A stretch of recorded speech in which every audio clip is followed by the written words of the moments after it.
Halo, perkenalkan saya dengan Vanes, Channel Edukasi dan Properti. Pada sesi pertama kali kami edukasi untuk Anda. Pada sesi pertama ini, Vanes ingin memberikan pemaparan tentang pendaftaran tanah pertama kali berdasarkan Peraturan Pemerintah Nomor 24 Tahun 1997 tentang pendaftaran tanah pertama kali. Hal yang pertama perlu diperhatikan adalah syarat-syarat pendaftaran tanah pertama kali berdasarkan Peraturan Pemerintah Nomor 24 Tahun 1997. Pendaftaran tanah pertama kali adalah proses pendaftaran untuk tanah yang belum memiliki sertifikat hak atas tanah. Dalam Peraturan Pemerintah Nomor 24 Tahun 1997 tentang pendaftaran tanah terdapat sejumlah persyaratan yang harus dipenuhi antara lain. 1. Dokumen persyaratan. Surat keterangan dari kelurahan atau perangkat desa terkait asal-usul tanah. Selanjutnya dokumen kepemilikan tanah seperti surat warisan, girik, akta jual beli atau AJB dan atau dokumen kepemilikan lainnya. Peta atau gambar situasi yang menunjukkan lokasi dan luas tanah.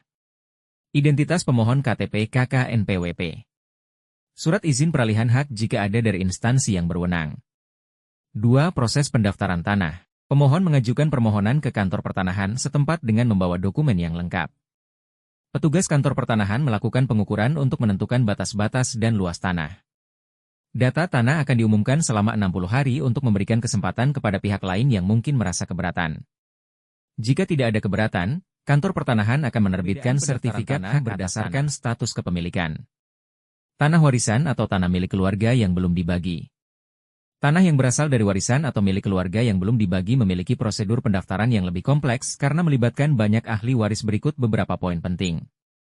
Harus ada persetujuan semua ahli waris. Seluruh ahli waris harus memberikan persetujuan tertulis untuk mengurus pendaftaran tanah. Biasanya diperlukan surat keterangan waris yang disahkan oleh notaris atau pejabat berwenang dan atau penetapan harta warisan dari pengadilan.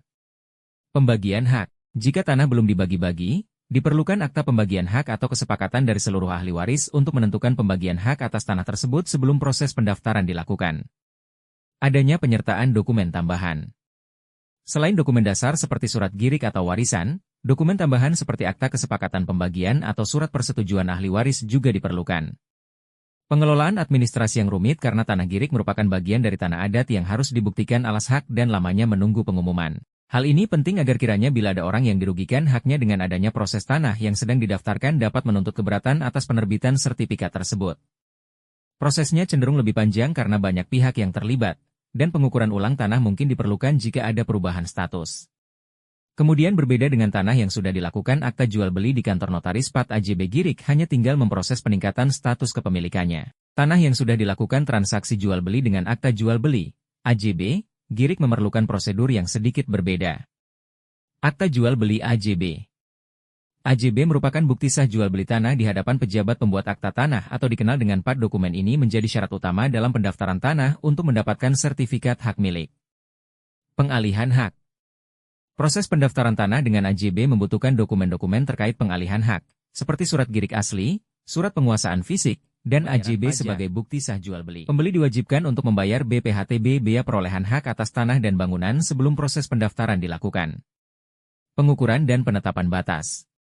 Sama seperti tanah waris, proses pengukuran dan penetapan batas tanah juga dilakukan. Namun, karena status tanah sudah dijual, biasanya proses lebih sederhana karena hanya melibatkan satu pihak pemilik baru.